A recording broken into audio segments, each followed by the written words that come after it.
brother, an ex-plater, now living in Dublin, and two other brothers, born and bred Bankies, an ex-rigger and an ex-burner with their wives. I lift silently ascends with the family to a steel mesh platform 150 feet in the air that gives them a bird's eye view of desolation. Coasters, whalers, dredgers, weather ships, lighters, icebreakers, pilot boats, fish factory ships, cable layers. This is exactly where you see the ends of the Sudbury. You can just see them there poking their toes into the water. That's where the Q2 get launched from the big liners that launch down there. This would be a variety of yards where you now see the Clydebank College, with a variety of sheds there. And I thought that ex-workers coming here would feel similar to what I feel, that you see the ghosts of times past. The last cranes reach into the heart of a city, Glasgow. A giant... I'm trying to imagine what it was. I started the time in 1953 in Bartacon Shipyard, which is maybe about a mile down the river, but just end where these multi-storey flats are. David Torrance, draftsman, shop steward, is a cheerful man by nature. He's a believer still in the effectiveness of the struggle in which he played a role. Today we've still got 4,000 workers and 800 apprentices or something on the Clyde. Do you think that there would not be 4,000 workers here had you not taken that action? Well, it would have finished if we hadn't fought, or even if it went for the 1 yards solution, I think it would be finished. I'd just been all over. And that's 40 years ago. Now we've still got 4,000 workers and I'd say 800 apprentices, which is magnificent. How long that'll go? Anyway, if we hadn't fought, I'd have been shot. In 9 years or so, this should be the good ship HMS Queen Elizabeth, the next generation of aircraft carrier, the biggest ship ever built for the Royal Navy. Another even bigger section is being built for rollout in October, and they're already working on its sister ship, the Prince of Wales. That BBC Scotland report from July 2011 illuminates the survival of a medium-sized shipbuilding capacity still on the Clyde at the BAE Systems Yard at Scotstoun, Govan.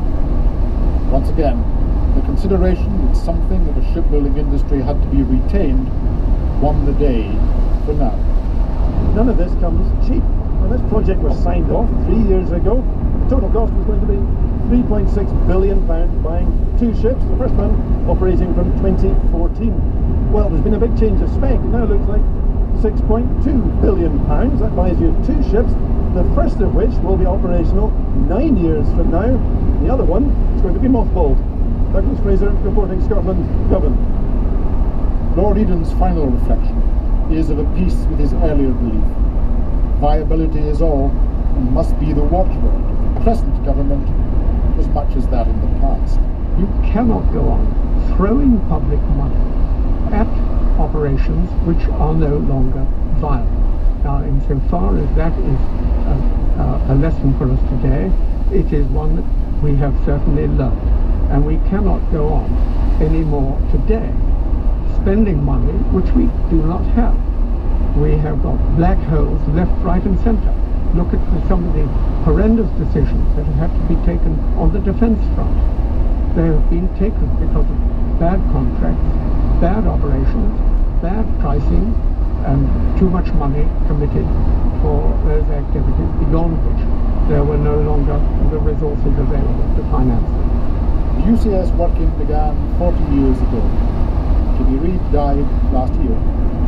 Both still inspire leaders of the labour movement today. A recent presentation of the Great Struggle at a meeting of the Unite Union moved these delegates.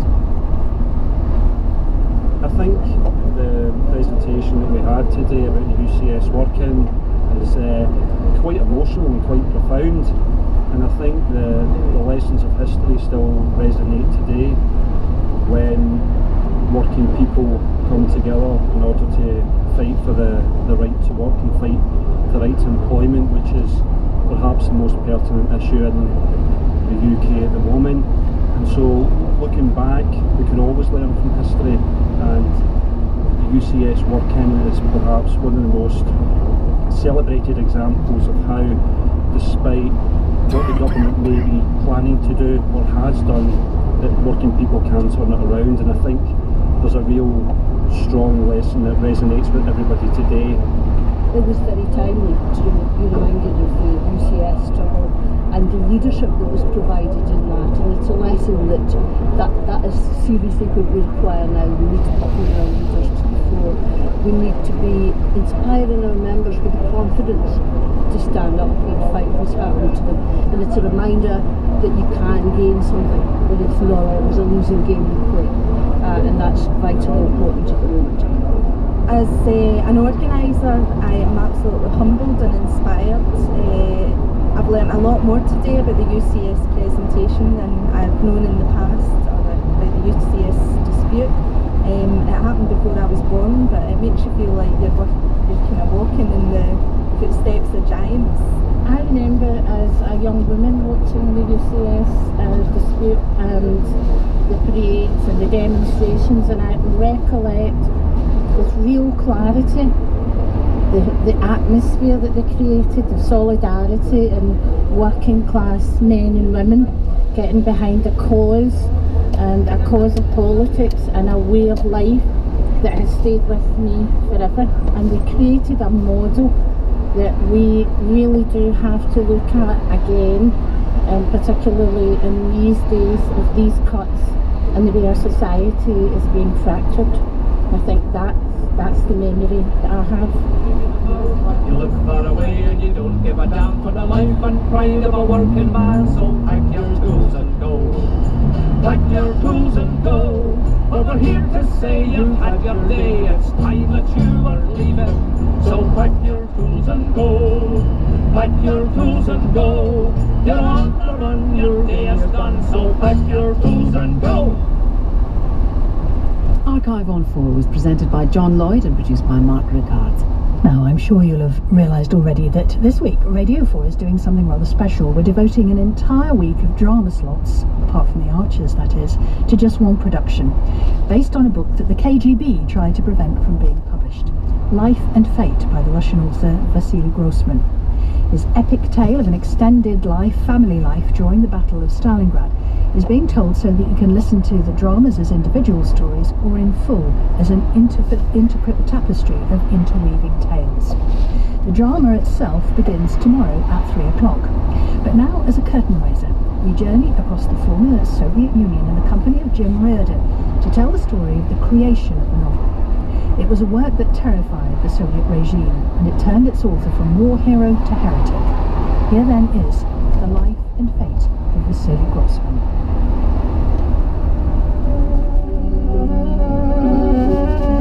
Dear Nikita Sergeyevich, I ask you to release my book from jail. There is no sense, no truth in the present situation whereby I am physically free, but my book, to which I've given life, remains in jail. 12 years have passed since I began writing it. I still think, as I did then, that I spoke the truth. I ask you to release my book. So wrote Vasily Grossman to Khrushchev. The reply? His book Life and Fate wouldn't be published for 200 years. Yet he was a man read and loved by millions of Soviet people. And for us, there is no better travelling companion through the Stalin years. From revolutionary to dissident, a voice of the people seeking truth. His epic novel is the Soviet War and Peace, giving a voice to ordinary Soviet citizens, as well as to national leaders. It's painted on a vast canvas of war, and it constantly poses questions of freedom and truth. Every epoch has its own capital city, a city that embodies its will and soul. For several months of the Second World War, this city was Stalingrad. The thoughts and passions of humanity were centered in Stalingrad. The capital of the war against the fascists was now no more than the icy ruins of what once had been a provincial industrial city and port. Here, 10 years later, was constructed a vast dam, a product of the forced labour of thousands of prisoners. The book's conclusion that Soviet communism and German fascism are one of a kind. Perhaps it's no surprise that the state seized his book. What brought Grossman to such a radical view? Daughter Yekaterina. He liberal young man devoted to revolution ideas, but he was always very honest with himself, and he wanted to know what way is the most true. And he came to idea of kindness, senseless kindness.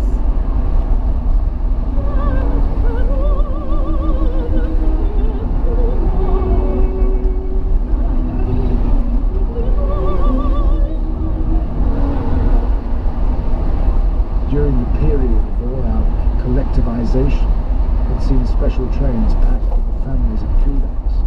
He had seen exhausted men and women collapse in the snow, never to rise again. He remembered one ragged peasant woman, mad with hunger. She had just eaten her 2 children. He saw the sufferings of the peasantry in their own eyes, and yet collectivization was carried out in the name of good. I don't believe in your good. I believe in human kindness. Grossman was witness to what the poet Ossip Mandelstam called the wolfhound century, which devoured millions in wars, famine and purges. Grossman's uncle, his second wife and her first husband, all fell victim to Stalin's terror. Eventually, the wolfhound jaws were to snap shut on him too. Carol Garrard, Grossman's biographer. He was born into a secular and non-practicing family, and he was born in the town of Berdice, and in his correspondence he calls this horrible Jewish town. He found himself to be a Jew in the eyes of so many of his neighbors, and yet he himself had never wanted that identity. He wished to be a Russian, and he was only disappointed that he couldn't be regarded that way. Berdichev was a Jewish centre in the Russian Empire's Pale of Settlement, yet Grossman spoke no Yiddish and was no fiddler-on-the-roof Jew. His parents were educated abroad. They weren't religious, and he left home to become an engineer and build socialism. But his passion for writing led him in another direction. Ironically, his hometown was the setting for the story that put him on the literary map. This was followed by a long novel, Stepan Korchugin. There is Russia. Sergei thought and stopped, suddenly lost in a rush of unfamiliar ideas. There in front of him was Russia, his mother country, his native land. In this land he had been born. Here he had spent his life. Here he would die. How was he to live? Now Korchugin was about to win the Stalin Prize when the Kremlin cragged rather decided otherwise. Too truthful, too Jewish. A first reminder of Grossman's place in Stalin's society. Just months later, the invader was at the gates. Here's a bullet just received over the KIRO News Bureau. Adolf Hitler, after assailing Soviet Russia bitterly in a proclamation read to the world by radio, ordered the Nazi armies to march into the Soviets.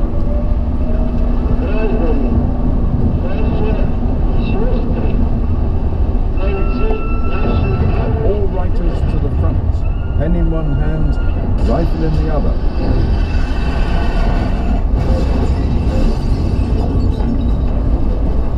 As I watched the retreat, it was as though I were witnessing the original Exodus in the Bible.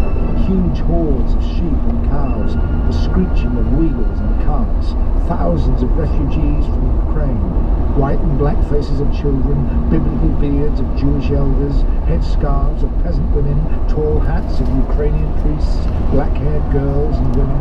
The clouds and sky remind me of the engravings by Dore, showing the biblical scenes of divine powers threatening the earth. As soon as war broke out, Grossman immediately volunteered, like almost all writers at the time. Stalingrad historian Anthony Beevor. That he was so unfit and overweight, and he even had to walk with a walking stick. The girls next door used to refer to him as Uncle because he looked much older than his early 30s. But the one thing he really wanted was to be able to join the staff of Krasnaya Zvezda, the Red Army newspaper. And eventually, Ortenberg, the editor of Krasnaya Zvezda, he agrees to take him on, but he said, I can't send you to the front at the moment because you have no military experience. He wasn't a member of the Communist Party, and so he couldn't be an officer. And they didn't want him to be a private, otherwise he'd be having to salute everybody. So basically, junior quartermaster Grossman was given a uniform and a pistol, and funnily enough, Grossman actually turned out to be rather a good pistol shot. I'm sitting in the Russian State Archives for Literature and Art. Snow is pelting down outside, and the main archivist, Elena Gasparova, has just come in with a great pile of Grossman's war diaries. Feel pain and shock of Grossman's, his colors approaching Stalingrad. Сталинград сгорел. Писать пришлось бы слишком много. Сталинград сгорел. Сгорел Сталинград. Stalingrad was on fire. There was too much to write about. Stalingrad was on fire. Stalingrad was on fire.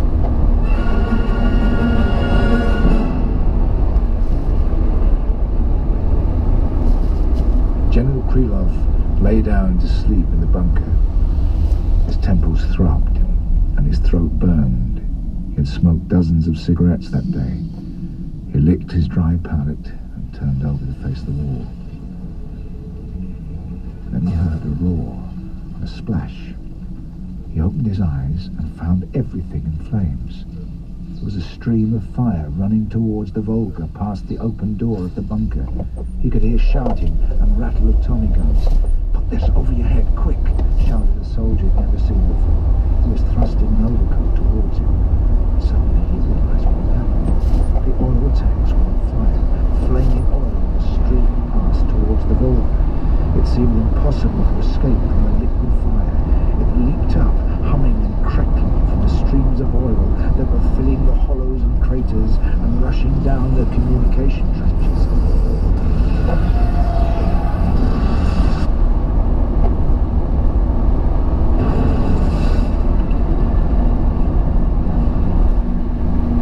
Каждый знал, что убежавших стрелять на месте страшнее немцев. Everyone knew that anyone who ran away would be shot on the spot. That was more terrible than the Germans, to direct fire against you. The war correspondent in the Soviet Union was expected to write according obviously to the party line and to bolster hope. This in fact of course proved counterproductive and basically the propaganda often fell flat. But Grossman didn't really want to have anything to do with that. He wanted, as Ortenberg later acknowledged, to convey the ruthless truth of war.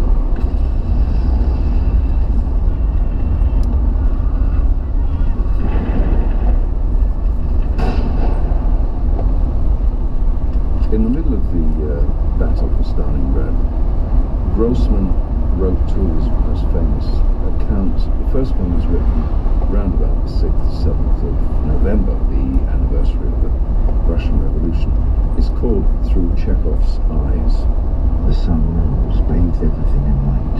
Such was its vital force that even the miserable city seemed to smile, faint, one smile. Only under the protruding wall where Chekhov lay, there was a cold, grey shadow. A German, carrying an enamel plate, turned the corner. Raising the crossed hairline of his sights, he shifted them 4 centimeters forward from the soldier's nose and fired. A black spot suddenly appeared beneath the soldier's cap. His head jerked backwards, and the pail fell with a clatter as he crashed sideways.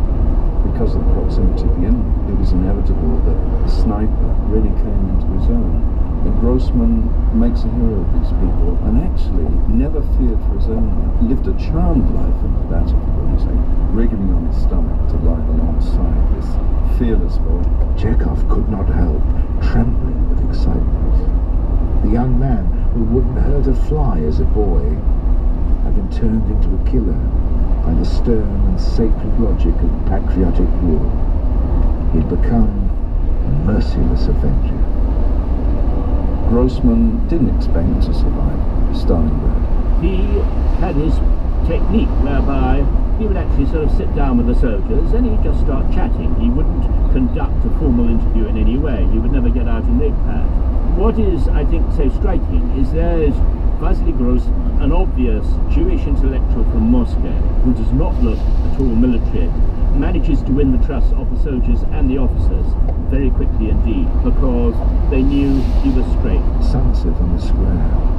Terrible, strange beauty. The gentle pink sky is reflected in tens of thousands of empty windows. A huge poster in striking colours. A bright future. The city is dead. It is like a person who dies after a long illness and is rewarded by eternal sleep. Yet more bombardment. Bombing of a dead city.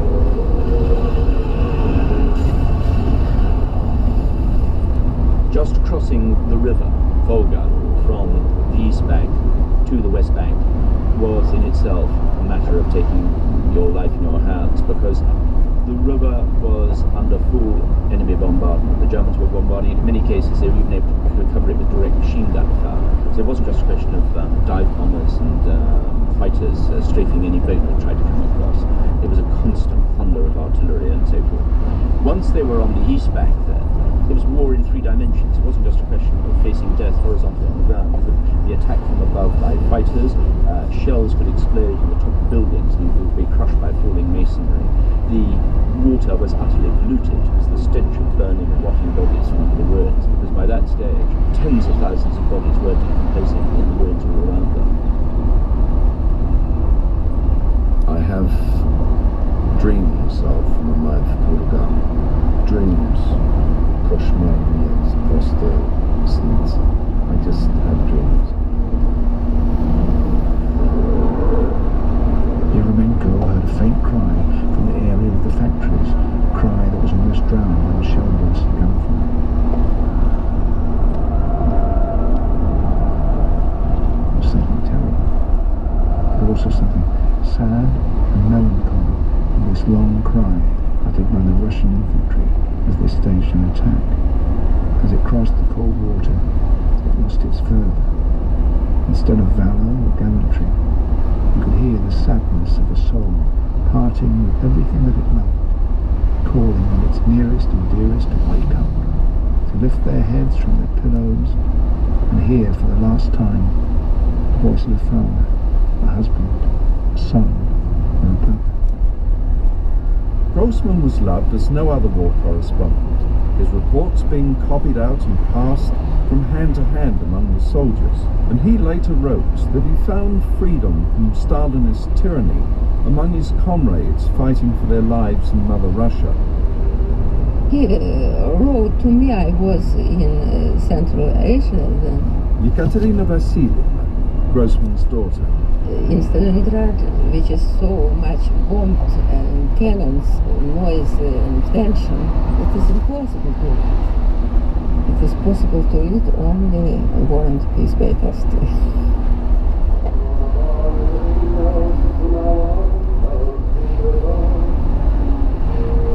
a cold morning in March in Volgograd, and we're at the foot of the great monument, Mamayev Kurgan, this stone statue of a woman, her hair streaming in the breeze, her left hand flung out and the right hand holding a sword above her head to knock back the enemy.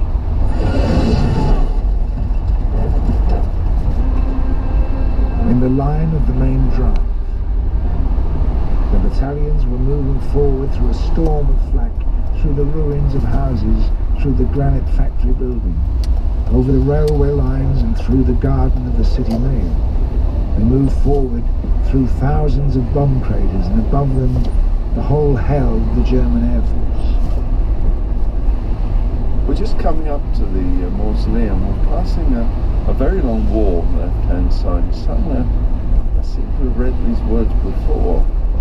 They're Grossman's, of course. His famous phrase from one of his short stories called In the Line of the Main Drive, and there's no mention of Grossman's name.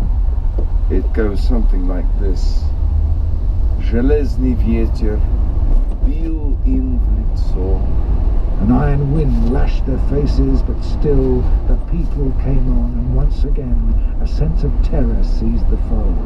The people were going on to the attack. Were they really mortal?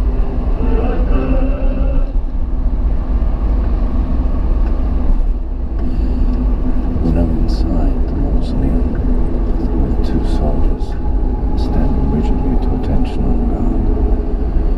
And all around the top, above the bronze wall with its unfurled banners, in very big letters, is yet again an extract from Grossman. Yes, we were indeed mortal, and few of us survived, but we all carried out our